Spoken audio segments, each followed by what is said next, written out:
Какая нация более древняя? Узбеки или таджики? Учитель блогеров. Этот спор идет веками. Он разжигал конфликты, делил земли и даже сегодня может вызвать бурю в комментариях. Одни кричат «Мы потомки тюрков», другие отвечают «Мы наследники персидских царей».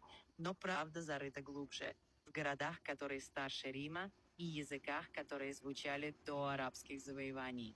Узбеки гордятся Самаркандом и Бухарой, жемчужинами Великого Шелкового пути. Но вот парадокс. До прихода тюркских племен там говорили на персидском. Их архитектура, поэзия, даже надписи на гробницах таджикские по происхождению.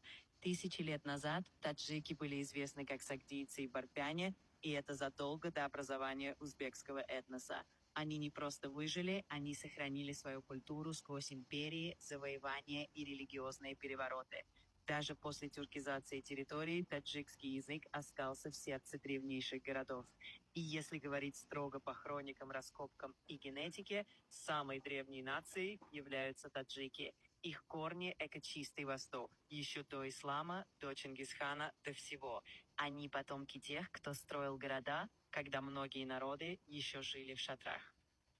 Подписывайся, а хочешь стать блогером, переходи по ссылке в шапке профиля.